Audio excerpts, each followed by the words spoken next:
Cambridge content and bringing it across. There are not many Cambridge teachers in South Africa. Our networking is a problem. We do enjoy the discussion group, but we do sort of teacher training is significant. We value the face-to-face training. We value the online training, but that is a problem. I think that's pretty well. I don't think I've left anything else. I think that pretty well covers us. Thank you. Thank you very much and welcome South Africa. I think we're going to touch on all of those subjects as we go through the day. Now, the concept of Cambridge Mathematics was championed by Simon Liebus, the Chief Executive of Cambridge Assessment, in late 2013. Collaboration with the 4 departments of the university most nearly concerned with improving mathematics education worldwide followed, and the Cambridge Mathematics was formalised in November 2014. Today sees the official launch of the consultation on the framework of that concept. This is the starting point for a 5-year development programme, which once complete will see the framework and Cambridge Mathematics linked to resources, professional development and lastly assessment. And because it's the starting point, we're looking to you, those who've spent their lives working with maths and with young people, to contribute your thoughts to each part of the process. This is not a conference with question and answer sessions. It is intended to be a series of 4 genuine seminars, each tackling part of the whole. So if you want to make a point, draw in some research, challenge another speaker in the audience, put across your experience, rather than ask questions, I encourage you to do so. It's only from the clash of ideas, coming from you, not us, coupled with serious underlying research, that any of us can possibly make progress in this matter. So you should also know that all the chairs for today will be proactive. That is, they will be looking for signs of assent and dissent and asking you to voice that. And most of you are well known in the field and have papers, books and speeches in the subject to your name. And we may be asking you for your views regardless of whether you've raised your hand or not. So I urge you to pitch in and let the maths community have your thoughts. So with that in mind, let's start with a short video which provides a view of Cambridge Mathematics as seen by its initial proponents.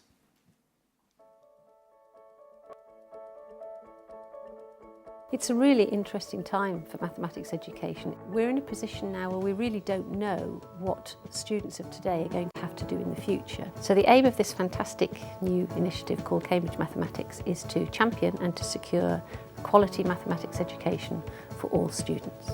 I hope would have a framework that we've got general consensus on, and then we would start populating that with assessments and resources and a professional development offer that would support that framework. Cambridge Mathematics is a really important initiative. It's bringing together different parts of the university and the skill sets that are within the university. So OCR and Cambridge International on the assessment side, part of Cambridge Assessment, Cambridge University Press on the resources and development side, the education department and Enrich on supporting the teacher and developing the teacher, and then the maths departments, the understanding of maths and how that can be applied in all sorts of different scenarios. In the past, we've known about each other's work, but we haven't worked together and collaborated. And this project gives us an opportunity to collaborate. Maths is always high on the political agenda, and even though maths participation in post-16 is actually quite low compared to the rest of the world, it's becoming more and more important as people are realising the utility of maths in the workplace. There's increasing government focus on the teaching of mathematics and where maths students end up. And so we feel very strongly that the authority Cambridge can bring to that debate and the quality that the University of Cambridge is well known for will mean that anybody, anywhere in the world, will have access to a really coherent, well-organised approach to mathematics. We're going through really the second industrial revolution, but this one's driven by data and by information.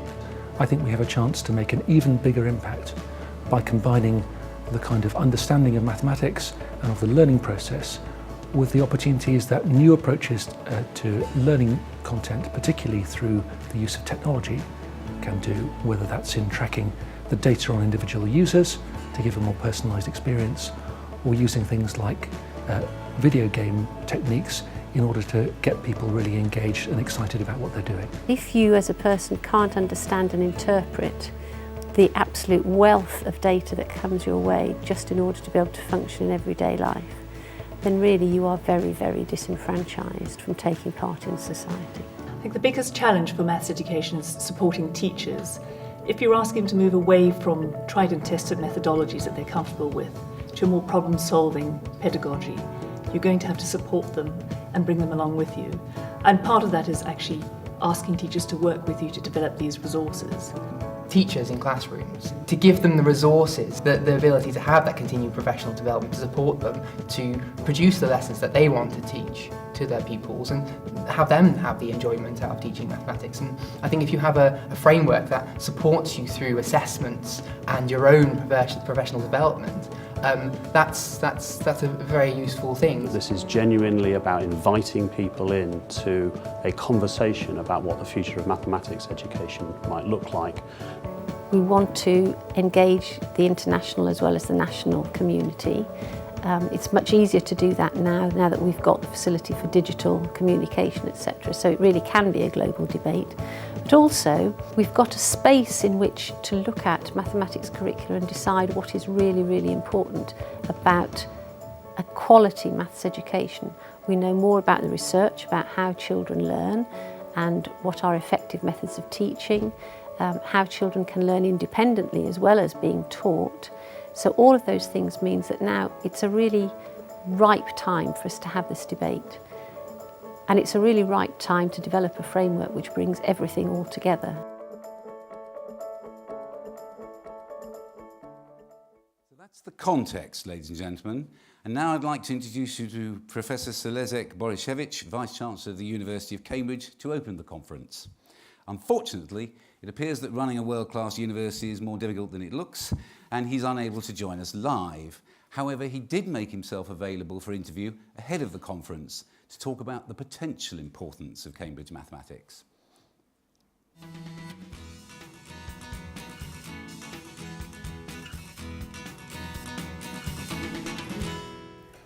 Vice-Chancellor, thank you very much indeed for talking to Cambridge Mathematics today.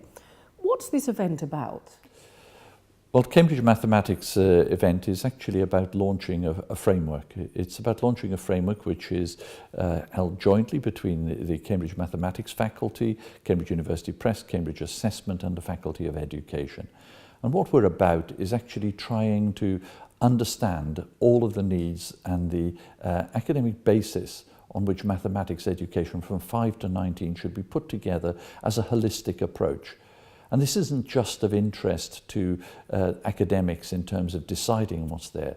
The long-term aim is to make sure that this is relevant to both students and to teachers so that the pedagogy is also taken on board at the same time.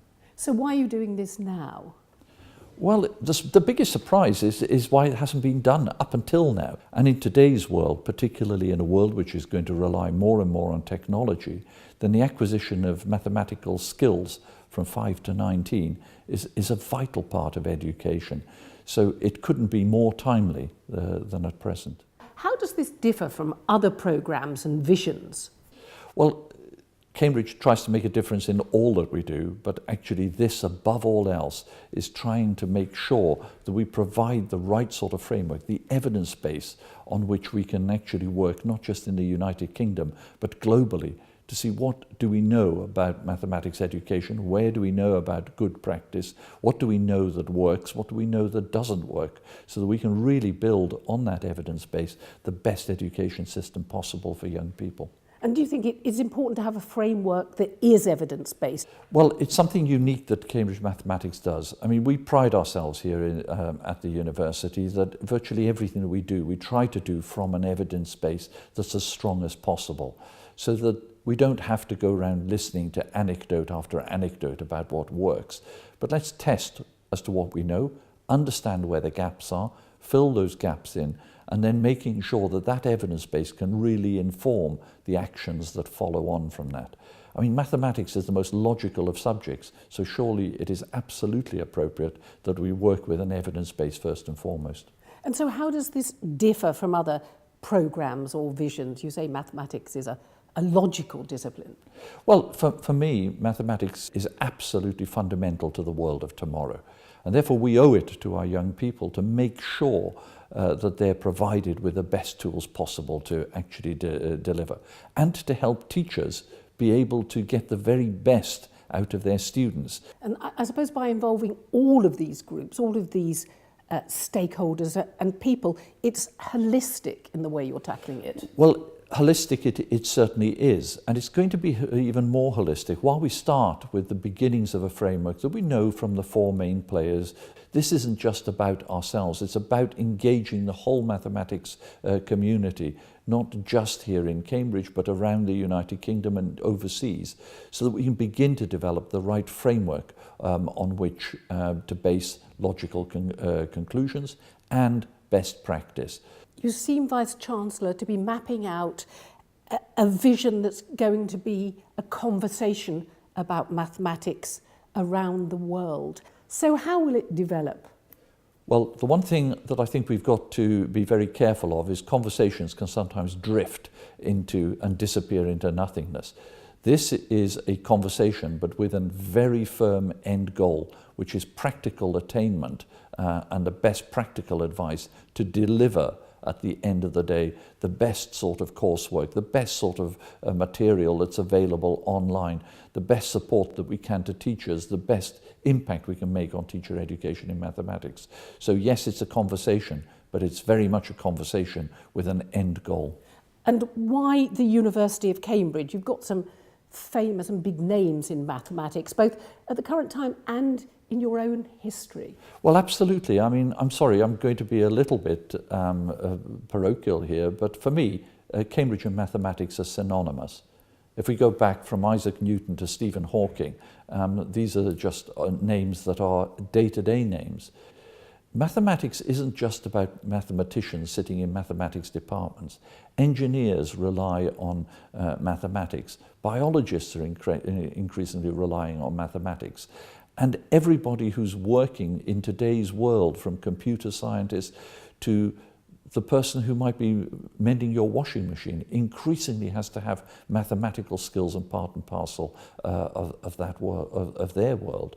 So this is an exciting programme because it's got the foundations to set people off of all ages on a mathematical journey. Well, it does, and one of the real difficulties is we often talk about this framework, oh, it's boring, it's yet another academic action. Why I think this one is different is because it set itself goals for the future. There are deliverables at the end of these discussions and these debates, and that's what I find exciting, because we know there will be an outcome, and we know that that outcome can make a real difference to students. It's not that I would see every single child as a potential Einstein or another Newton. That isn't going to happen. But what we can do is to build up the level of competence in mathematical skills that that individual student requires. And as with all things in education, all you aspire to do is to make sure that you can ensure that every single student can reach the highest level of performance that is commensurate with their abilities. That's the goal of education. And yes, there'll be some wonderful mathematicians in the next decade that will come through, hopefully many of them coming through the university here in Cambridge, but many will not. But what I do hope is the work that the university is putting into this today will help all those people in the future, wherever their own careers and needs take them. Vice-Chancellor, thank you very much indeed for talking to Cambridge Mathematics today. It only remains for me to introduce our first speaker. She chaired the teams which attempted to advise ministers on the content of the new English National Curriculum and associated assessments. She has a first degree in psychology, a PGCE, an MA and a Dip Math Ed. Naturally, she's a certified maths teacher and an invited fellow of the IMA and the ISDDE. She is delighted to be the current president of the Mathematical Association. Lynne McClure is the first director of Cambridge Mathematics, coming to it from being the director of the prestigious Enrich project. Since her appointment in November 2014, she has worked with the governance group to define a manifesto and created the first draft of the Cambridge Mathematics Framework. Further drafts of that framework rely on you and your continuing engagement. But to start with, we'll have her tell us exactly what she's aiming to do. Lynne.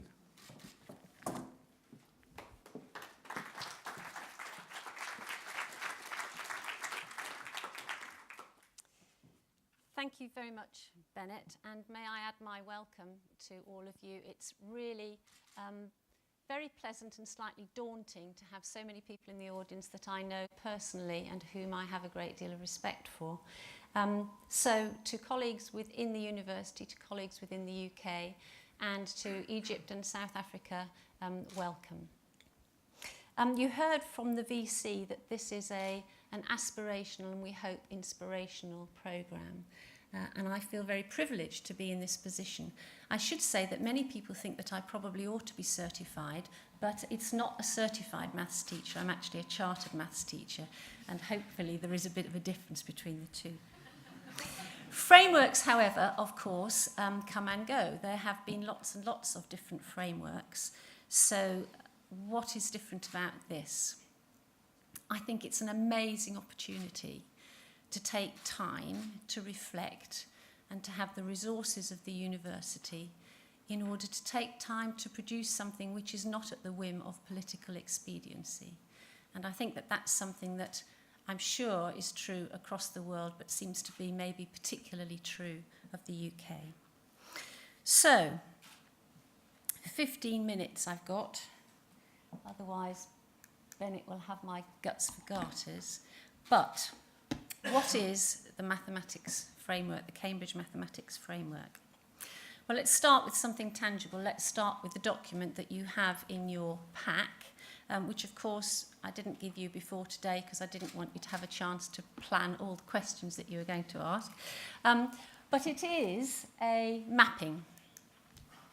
It's a multi-dimensional mapping of mathematics from 5 to 19.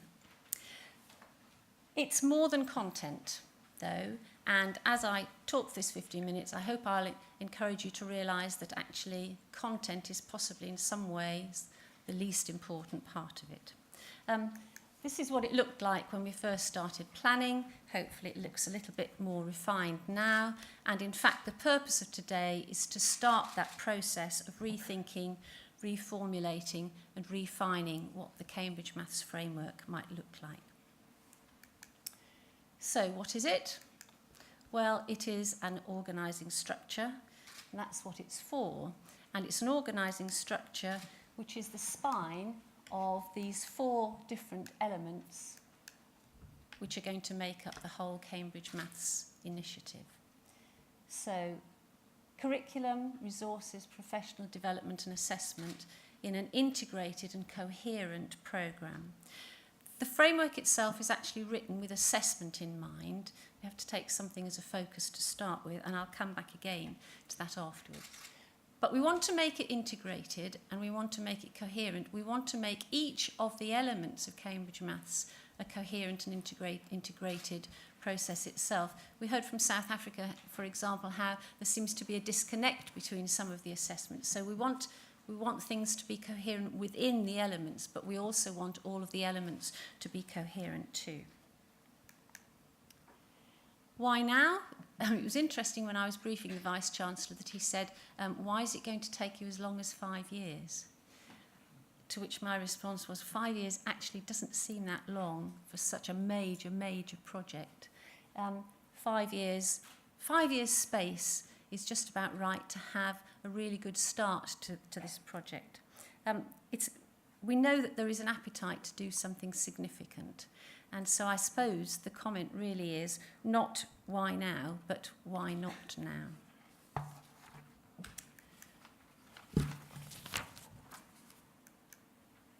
So why 5 years? Well, we have 4 guiding principles. And the first guiding principle is that wherever it is at all possible, we're going to base what we do on evidence and research. And so this will be a tangible outcome of getting to know what the research and the evidence base is.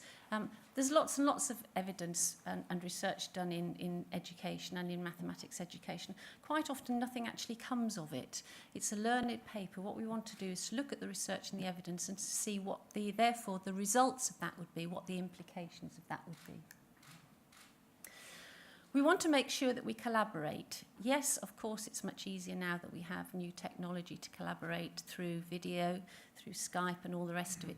But actually, it takes time to talk to people and to listen to people. When we talk about collaboration, we don't mean just winning hearts and minds. We actually mean listening to what other people have to say. Although there's a lot of expertise in the University of Cambridge, it's not only in the University of Cambridge, there's a lot of expertise both in the UK and internationally, and we need to learn from that. We want to make it integrated, so that means that although we're starting with something which is to do with assessment, we need to keep an eye on everything else at the same time. And again, there are natural rhythms for those, and we need to make sure that we understand how everything feeds into everything else. And lastly, but definitely not least, and in fact maybe really should be the first, access for all. So the Vice-Chancellor spoke about the fact this is not about getting more students into Cambridge. Cambridge's mission is to impact on the learning and have a social conscience really about learning and making learning better for everybody and more accessible for everybody. So what we want to do is to try to write a framework which helps students and learners across the world have access to a quality mathematics education at whatever level is appropriate. So what content and for what purpose? I said that this wasn't only a framework about content, but I'll come back to that in a moment. But actually, what content do we have? So you have an example in your packs of the sort of content that we think is appropriate. But people have different views about what the content should be for any particular purpose. Education is there in order to promote the things and the values that a society thinks are really important. And there are different sorts of contexts in which those views can be seen. So we've got the back to basics view of mathematics education. I think we've got a bit of that going on at the moment in the UK, where long division and long multiplication seem to have a very disproportionate position. That's a sort of an authoritarian type view of what mathematics education is. We've got the pragmatic technocrats, those who think that the purpose of mathematics education is to have a skilled workforce who can then work in industry. We've got the pure mathematicians who believe that mathematics is a pure set of knowledge, and the job of mathematicians is to pass that very coherent set of knowledge on to the next generation.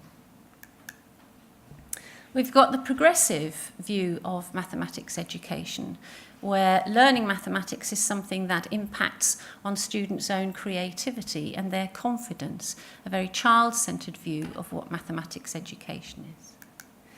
And then we've got the sense of mathematics education, which is to produce a numerate citizen. And that's a really good example of fish and chip shop wasn't particularly numerate.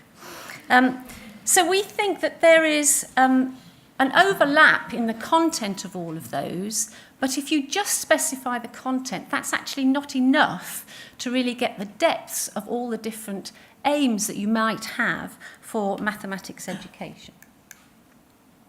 So we need some more dimensions.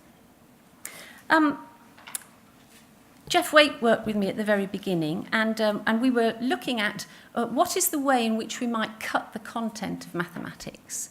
And we thought, well, let's start with PISA, because there's a lot of research gone into PISA, and why shouldn't we look at what's going to be used in PISA 15? And we used those to start with, and actually we found that they didn't really help, partly because they're to do with numeracy rather than mathematics.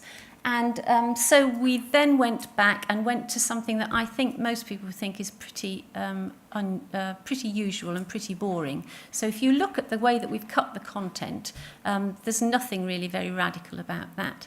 And one of the things that we would really like to take some time to explore and think about is, are there better ways of actually cutting the content? We know that mathematics is a network and everything is connected. We've indicated some connections in the framework by some italics, but really, is there a better way of doing that? We can think of mathematics in lots of different ways. This is one of the prototypes for CMEP, the Cambridge Maths Education Project, which is based in the mathematics faculty, where mathematics is seen as a set of tube lines, interacting tube lines. Maybe a framework should have some elements of that, as well as these distinct things. Of course, we could do something much more radical. If you read the work of Paul Ernest, he talks about distinguishing between the capability of mathematics and the appreciation of mathematics. So maybe there's something about splitting up the content of mathematics into those things which are about capabilities and utility, the utility use, and then the appreciation of it, the big ideas, the history and the culture of mathematics. That would be quite a radical way of thinking about cutting the content. Maybe we could need to explore that. So there's lots more to research to be done on that. What we've given you is an example of a framework that we've been working on, but we're by no means wedded to that, and we would really like your contributions to think about whether we could do something which is a great more improvement on that. Whatever we do, of course, is going to impact on the other elements of the framework. It's going to impact on assessment, it's going to impact on professional development and on the resources. So we've cut the content in these different ways, but we need some way of marking how we progress through the content. And there are lots of different models of this. The model that we've chosen to use is to look at threshold tasks, i.e. those tasks that you would need to achieve in order to be well prepared to progress onto the next stage. We've also, because we think that that's not really rich enough, we've also put in some examples of where you might meet a concept for the first time. The Japanese are quite keen on this, is indicating not when you acquire a concept, because it's very difficult to say when you've actually acquired a concept properly, but where you first meet a concept, and then that concept, you meet that concept through different sorts of context so that you refine your understanding of what that concept is. We've done stages. That's because we looked at the Common European Framework for Languages, which uses 3 stages, each of them split into 2 sub-stages. Is that the right thing to do? Most people seem to, that the time when students move from one stage in education to the next seems to be more or less the same across the world, give or take a little bit. But are stages the best thing? Would it be better to have a continuous progression? If you have a continuous progression, how do you know when you're going to assess and have some parity across assessment? There are all sorts of questions that we might come out with there. Still talking about content, there are different ways in which you can engage with content. There are different ways in which you can act upon content. So we want some sense of depth of understanding. So we've taken, starting from Skemp, we've taken Skemp's idea of instrumental, I know what to do, relational, I know what to do and I know why I do it. But we've added on at the end schematic. I know what to do, I know why I do it, but I can relate it to other places in mathematics in which this has some synergies. That's incredibly crude when you compare it to what awarding organisations, for example, do when they're looking at the processes associated with particular assessments. But we can always refine things and we can always add in more content. We're trying to look at a proof of concept here. Problem solving. Well, there's a problem with problem solving. Nobody quite knows what problem solving is, and anybody who comes up with some definition, somebody else always comes up with an alternative, but that's not going to stop us. We're going to have a go at looking what problem solving really is. Problem solving is at the heart of mathematics. It doesn't have to be the modelling sort of problem solving where we're looking at external context. Could be internal within mathematics itself. But we do need a dimension where we can look at what the processes are that are there in problem solving. I couldn't think how to illustrate problem solving, so I thought Bob the Builder, can we solve it? Yes, we can. Might be a good one. So the first set of questions, and the ones that I hope that you will engage with, are is what in this framework is worth keeping and what in this framework do we need to reconsider? Once we've done that, we can start thinking about the curriculum, how we can backfill a framework with a curriculum. Well, of course, it won't be one curriculum because curricula exist for different purposes. There will be lots of different curricula that we can come to by going through different pathways through the framework. Resources, well, goodness me, resources. I know Alison and Margaret are going to be talking this afternoon. Technology, we've talked a little bit about technology already, but technology has quite an impact, not only on the way in which we present the content, but also on the way that we construe the content itself. So when we're looking at resources, maybe that's going to be something that will change the order in which we look at the content and the order in which we present the content to our students. Have we got the right framework? Have we got the right model? Different curriculums for different purposes, and I know that the rest of our speakers are going to give us some food for thought on that. We haven't got very far with that in our thinking about the framework. It's taken us all our time to think about what the actual framework would look like. So, well, what's Cambridge about all of this then? I mean, anybody could do this, couldn't they? What's Cambridge about it? Well, okay, we're going to look at all of the evidence, we're going to look at the research, we're going to populate this framework, whatever it's going to look like. But that's not going to be neutral.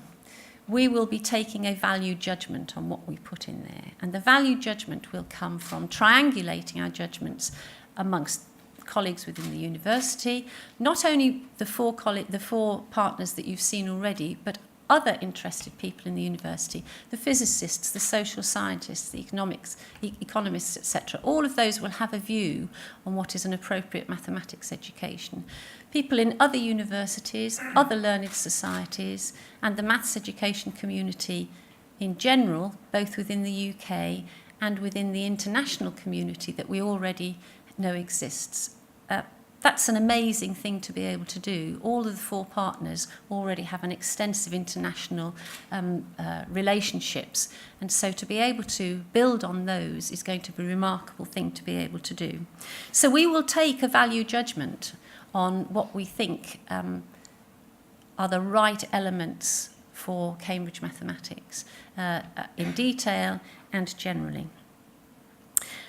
One of the first things that we're going to do once we've got the framework is we're going to try and populate it with a huge bank of exemplar assessments, and that's something that we hope that the community will help us to do, because actually it's the exemplification which really tells the story. And if we could have a huge bank of assessments which, once we put all of the framework, etc., onto some super duper website which is going to have lots and lots of searching and tagging that's available to it, then that should be able to become a really fantastic resource which will be available for everybody to use. So, our goal, blue skies thinking. We want the name of Cambridge Mathematics to be associated, that it's a guarantee of an evidence-based curriculum and assessment, and it's something that is respected both internationally and nationally. And it would be fantastic if you'd come along on the journey with us. Many thanks.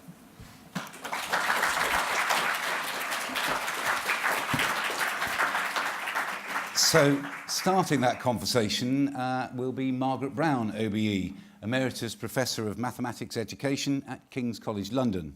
She taught in primary and secondary schools and trained teachers before moving into educational research, and she's directed over 20 research projects related to the learning, teaching and assessment of mathematics in all phases of education. She's been a member of government committees on the mathematics curriculum and assessment, and has received the Royal Society Kavli Medal for contribution to research in mathematics education. No better person could start the process. Margaret.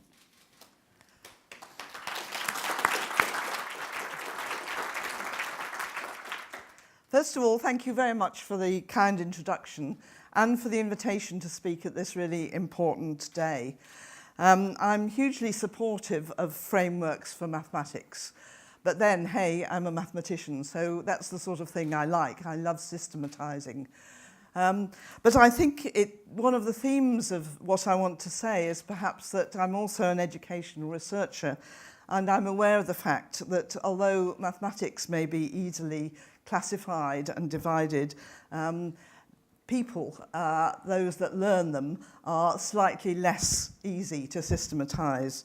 So I think the challenge is to come up with something that is truly mathematical and yet which is truly helpful to learners and teachers at all levels. I just want to put a few really some principles, and I realised that the first publication I ever had was called Issues in Devising Frameworks for Mathematics, dated 1989, in the first national curriculum. So one of two of those, I'm afraid, will go back to those days, but I hope that some of those things still survive. First of all, I think the important, really important principle and about which we know is that understanding and connections, and indeed mathematical processes or practices, whatever we're going to call them, generally progress forward. Children move forward in both understanding and practices. Facts and procedures, they don't always move forward. And just to show you some examples, this is one that many of you will have seen before. This was back in the days of 1986, and it's about low attaining Year 3 children's recall of 4+5 or 5+3. And they, previous to this, had had 5 days of teaching, which is a session each day, simply focusing on those two number bonds, 4+5 or 5+3. At the end of 5 days teaching, each of those children along the top could remember at least one of those number bonds, and many of them too. They were tested 1 day later, at which point only 2 of them could remember one or two of the bonds. 1 week later, only 1 could remember. 5 months later, nobody could remember either of them. 10 months later, then progress starts again, and 18 months later, everyone, all except 3 children, so it's not everybody, 4 out of the 7 are beginning to move forward. So I think we have to remember that mathematics learning doesn't always progress, that if it's learning of facts and algorithms, procedures, it might quite well move backwards as well. Another example, I looked up our data on adding fractions. The last time we had adding fractions in the primary curriculum, in most schools anyway, because it was before national curriculum. And we have some interesting results on the first 2 rule-based assessments, I suppose. We have the first one, a third plus a quarter, we have 54% in Year 7 getting it right, and it drops to 38, 35 before it starts to pick up again in Year 10. The second one is also in our new primary curriculum, and again we have the same pattern, 43% in Year 7, then really dropping back to 25, 23, 24.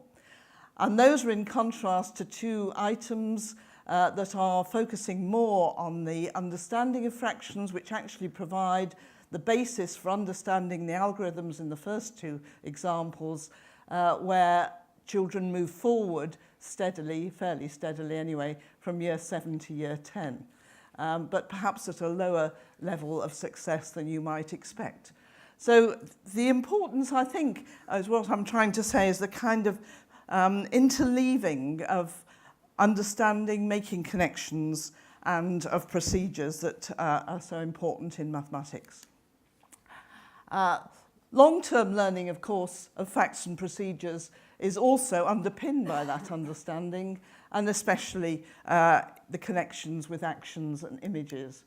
And again, a rather old slide, I'm afraid, but one of an evidence-based network on the left of number skills. This is going from the bottom of the picture on the left to the top of levels of difficulty of conceptually based, we called them strategies then, the names change.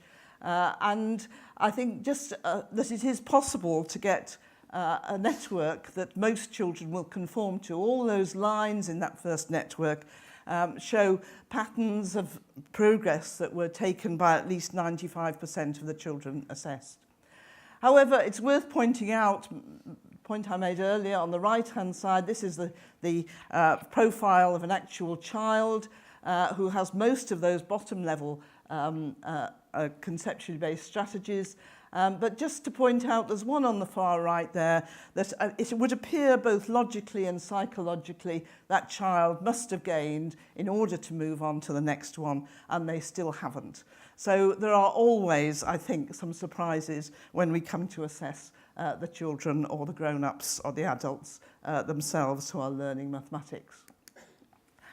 So should our threshold assessment mainly assess understanding and application of key ideas, or should it mainly assess facts and procedures, or some mixture of the two? Can we easily classify questions as testing either facts and procedures or understanding? Or doesn't the balance depend on the state of the learner's knowledge? Is it possible to actually know how they've solved the problem? Third principle, developing connections takes time. We know this, it's one of the results of our research over many years, and it takes more time for some than for others. Armchair curriculum designers, depending on logic rather than empirical evidence, can have a rose-tinted view, perhaps sometimes a rose-tinted memory of their own development, of what students might know and how fast they can learn. In the Cambridge Vice-Chancellor excerpt we just said, he pointed out that mathematics is logical and therefore it should be easy to use empirical evidence. There is, I think, there must be a recognition that sometimes the logic diverts from the empirical evidence. They don't always tell the same story. So it's really important that we use, everybody's said this so far, but I must keep on saying that empirical evidence is used to draw up our framework. This is just, again, an old slide showing how children learn. And this is going along the bottom, you have children in year 1, October, June, and so on, up to year 6. And up the side, you have the success rates for two rather basic parts of the primary curriculum. One is about how many apples are there if we have 4 bags of 10 and 3 loose ones. And the other one is what number comes 1 before 200 in the counting sequence. And this is really to show that before it's taught in our primary schools, there are already 5% of children who can do it. But 4 years after it's taught, there are also 5% of children who can't yet do it. So the slow growth, and particularly slow for some students, has to be taken on board in whatever framework we have. This is much more recent data, and this is our ICAMS data. It happens to be on place value and decimals in years 7, year 8, and year 9. And they show the distribution of children in levels of development. Each of those levels can be defined in terms of the skills that children have and the understanding children have of place value, particularly in relation to decimals. And I think what's so important about that chart is how similar the distribution of those levels is in years 7, 8, and 9.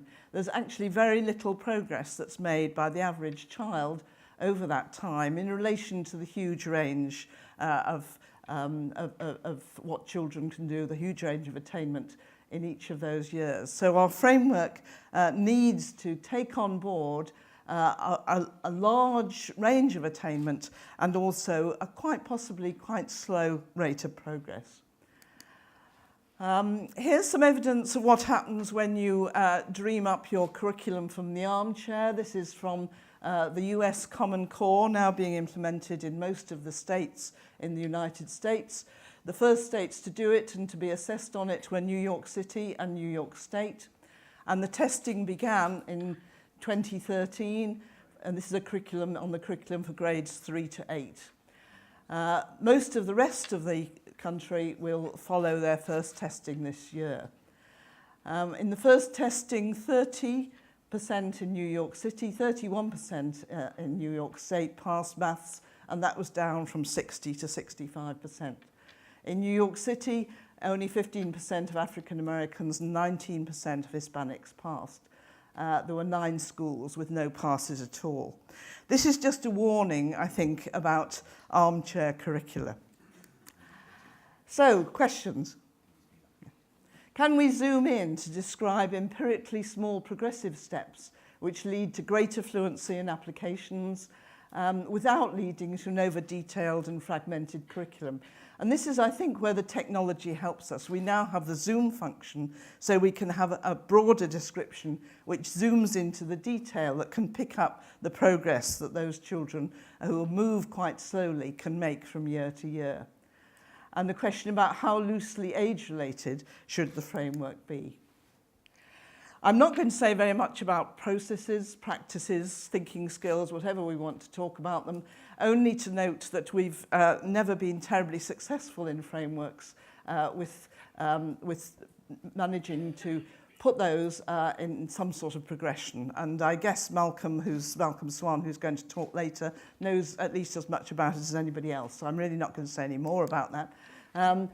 But there is a big question about how can progression in problem solving best be described, given that the way it progresses is rather different from the content areas.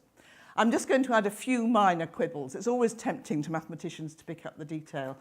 Isn't measurement always about numbers, but only sometimes about spatial quantities?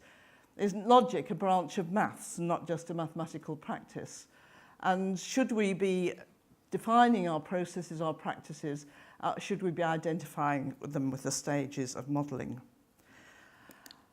Finally, can we please do what we have been told in many of the slides we have seen so far, and have a curriculum that really looks forward to the realities of the mid-21st century, rather than backwards to the 19th, whatever they choose to do in Singapore and Shanghai. Could I just say that I'm very pleased to be supporting this movement to the framework. I'm particularly pleased that Lynne is in charge.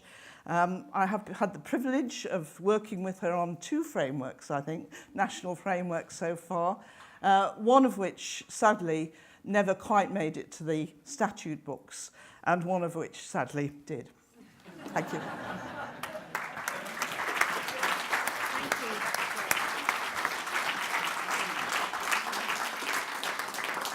Well, thank you very much indeed, Margaret and Lynne. And now, over to you. As I said before, questions, comments, you can encapsulate a paper you wrote a year ago, anything you like. So if you'd like to start putting your hands up now.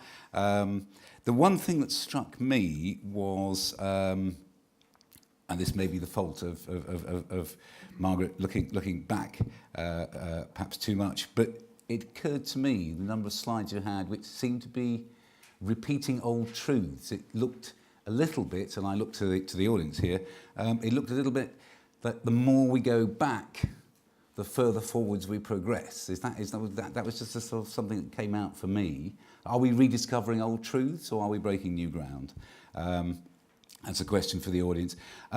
But we've actually got the British International College. Andrew Mutira has sent through a question for everybody, really, which is converting a word problem into a mathematical equation should be a skill introduced progressively as the level of knowledge becomes detailed. How much do we agree or disagree with this? There's another question for you, and Margaret's already given us 4.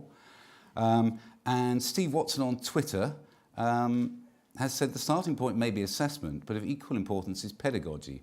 Understanding pedagogy and how it might be developed is the key. Well, we're going to tackle pedagogy a little later on, so we'll stay with the framework for the moment. So we'll come back to that. In the meantime, that gentleman at the back there is going to open the discussion for us. I hadn't realised I was at the back.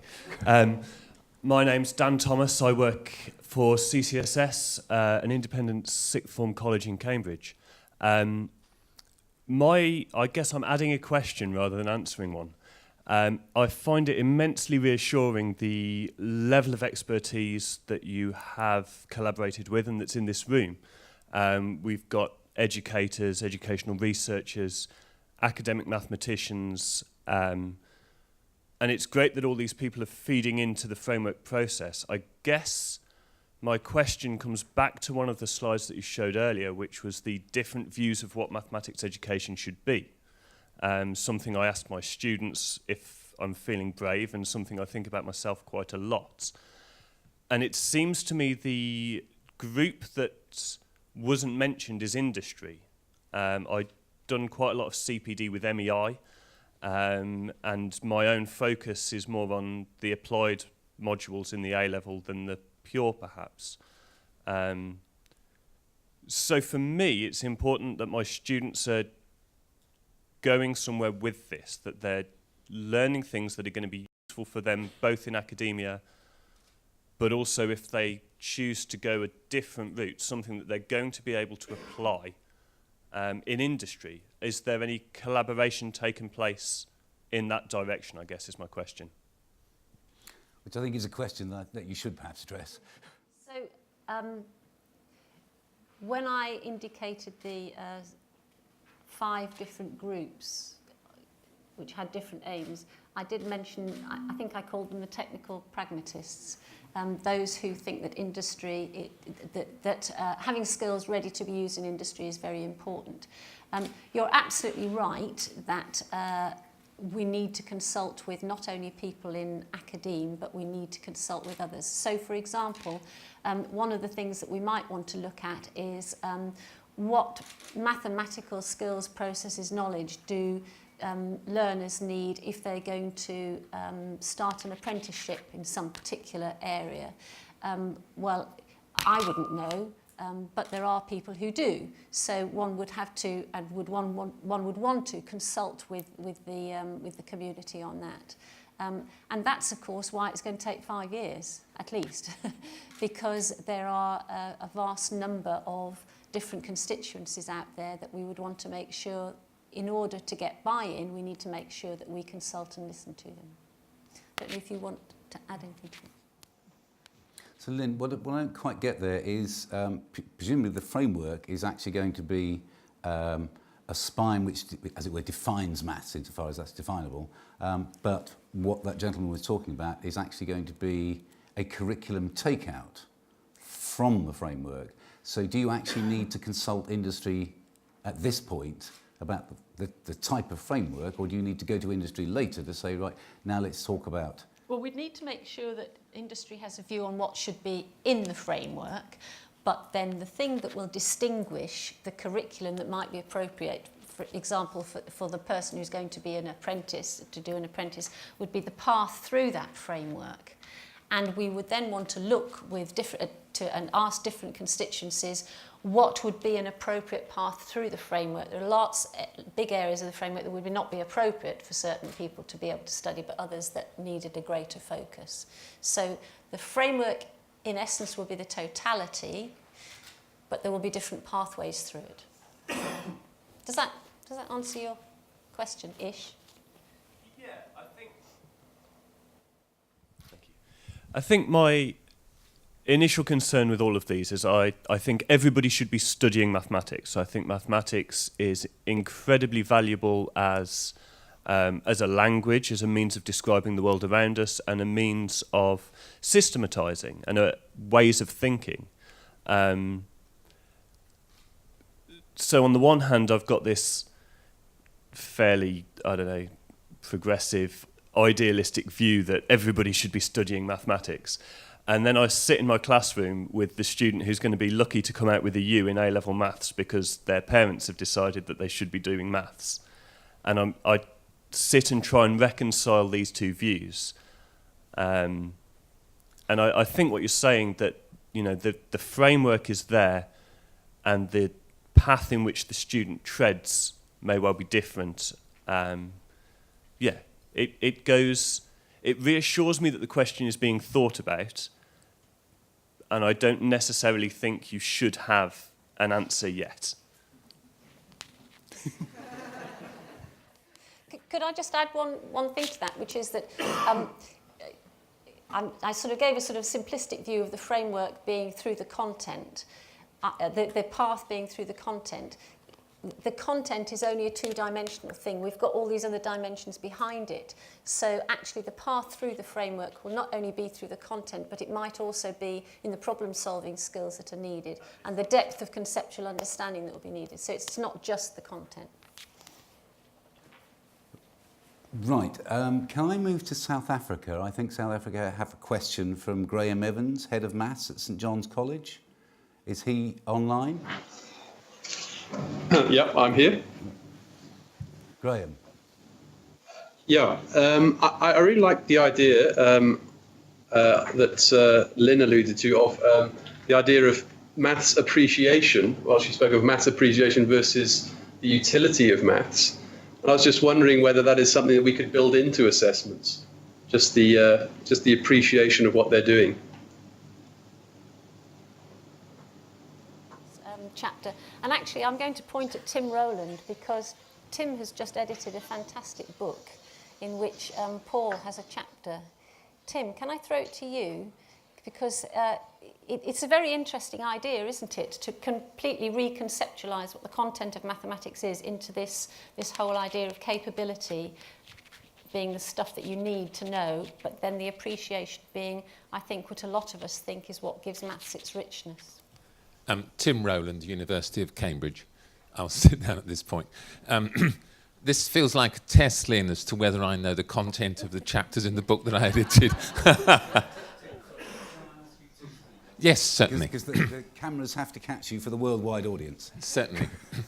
I mean, I think this question about competence against appreciation is one that has been a missed opportunity in the new core mathematics post-16, frankly.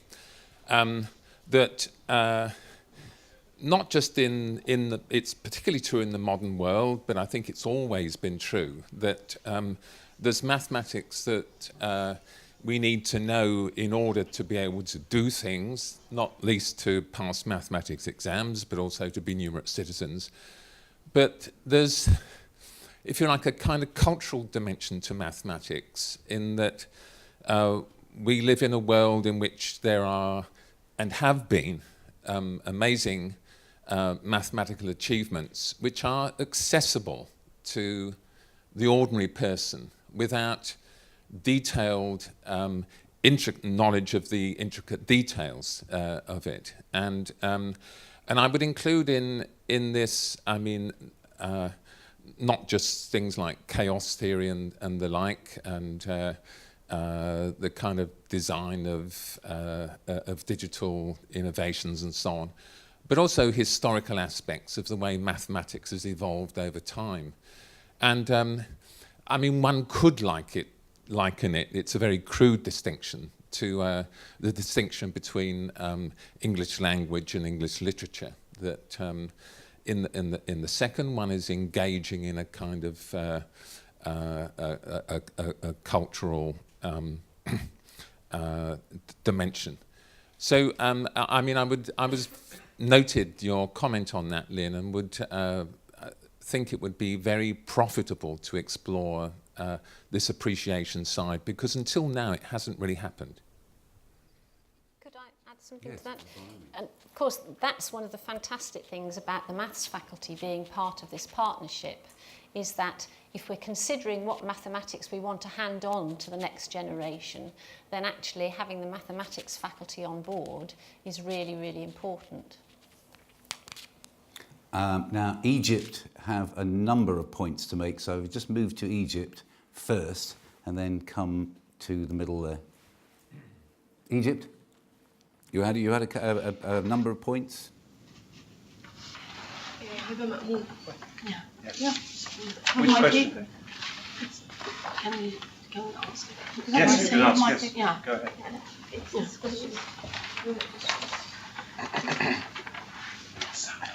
But don't stick necessarily to the questions. Make the points you want to make, but also with questions as well. Okay? Okay, sometimes the wording of the question is very difficult for the international students to understand for the extended syllabus, code 0580. I'm talking about the wording of the question.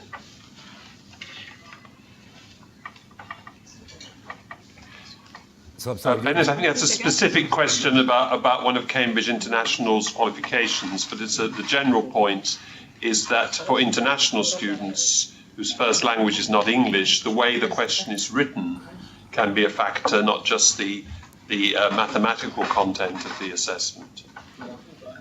Which presumably impacts on what Tim's just been saying about appreciation.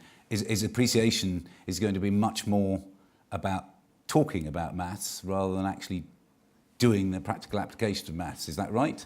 In which case, as you then talk to an international audience, you'll be landing whole ideas in different cultural contexts. So they may actually end up being something else. Does that make sense? Are you asking? Yes, I'm asking. Yes, I'm asking you. Sorry. Of course, that's right. But I don't think this is a problem peculiar to mathematics at all. I mean, the business of communicating between peoples in different countries with different linguistic backgrounds is not peculiar to mathematics. And I don't see it as being as being different in the case of mathematics appreciation. Tony in the middle there. Tony Gardner, mathematician. It's very difficult not to just welcome a positive development, but so far I'm scared. And I hope you haven't got past the stage of recognizing that progress often involves screwing up the piece of paper and starting again. It's when you get old, you have to get used to watching what is actually valuable progress, but wrong-headed, perhaps. Understanding, application, appreciation, problem-solving. These are all wonderful things. And they motivated everything I have tried to do from the beginning. However, assessment even motivates all sorts of people, but they're the wrong place to start. Please, mathematics is, I'm afraid, about facts and procedures through which you begin to appreciate, to understand, and to solve problems. So please consider content may actually be the key.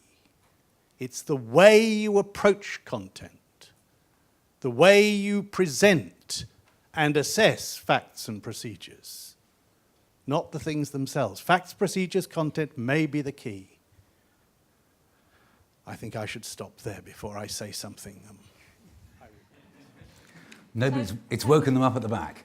Do you want to take the first of that, and then I'm going to ask everybody else, what do people think about that? I think that's a fair point to make. Yes, I think it's fantastic that you're here, Tony, and your humane curriculum.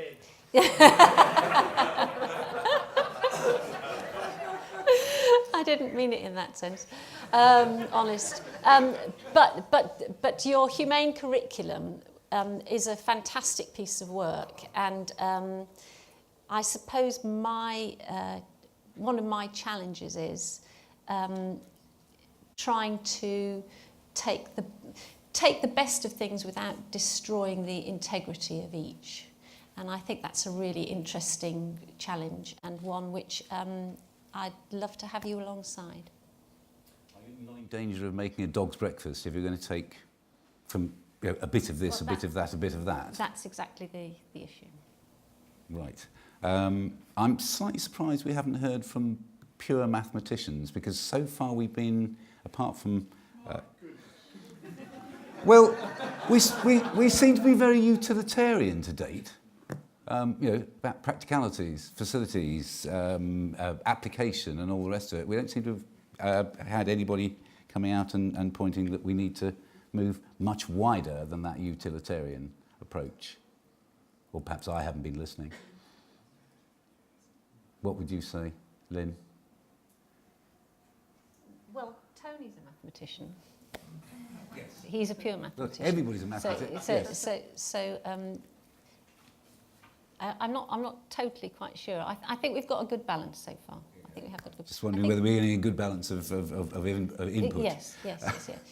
Right. South Africa has a question. I will repeat what I said at the beginning. This is less about questions and more about you telling us what to do, which is why I quite like Tony's. Right, South Africa. That's Graham. Graham again. Thanks very much. This might upset Tony, I'm not sure. But there's quite a lot of debate in South Africa. I'm sure there's a lot of debate in the UK and around the world about the use of calculators in school and to what extent they can be used in exams and that kind of thing. And I think it was Margaret who made a comment that made me think of perhaps because calculators can do a lot more than they used to be able to do, perhaps they can take care of the routine and the knowledge, and perhaps assessments should focus more on the understanding and the application and the problem solving, utilising the technology at our disposal. Which goes a lot wider than just calculators, of course.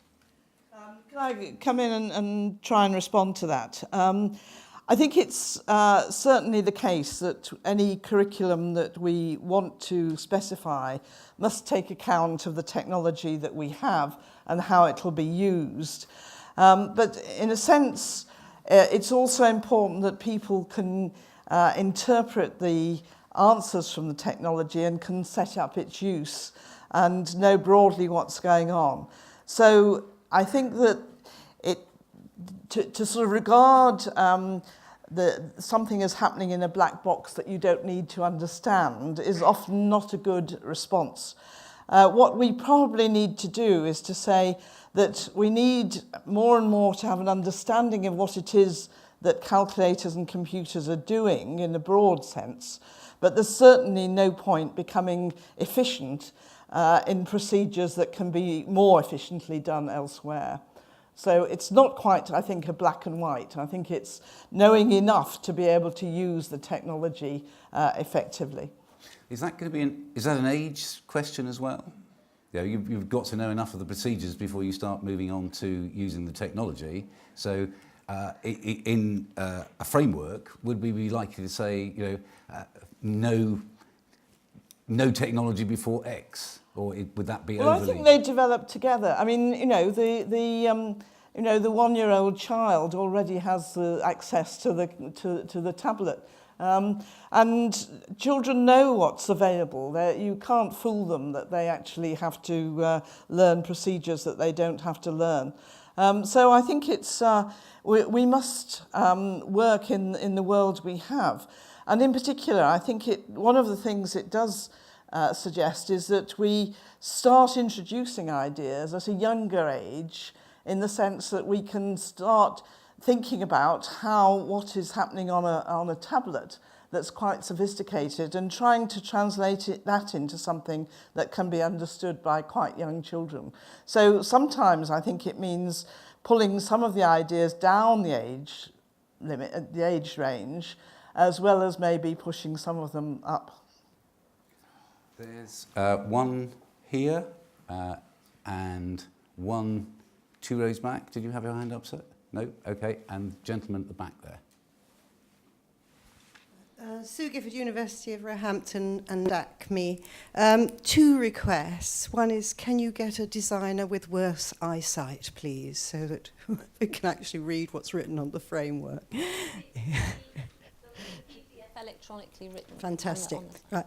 The other thing is, the BSRLM, the British Society of Researchers Learning Maths, was in Dublin looking at the Irish review that precedes their curriculum for 3 to 8. So they identify one of the challenges is to integrate processes and content in a curriculum. And I think that is the request, especially looking at the dislocation between the aims of the current curriculum and the content. So if it's possible to put those assessment tasks and thresholds as in terms of reasoning and understanding, the ability to explain and to use, and I think that includes the appreciation, but to not have those separate. So that's my request. So at the moment, the model is that is another dimension. So when you're looking at the content, you can look at it through a lens of those different processes.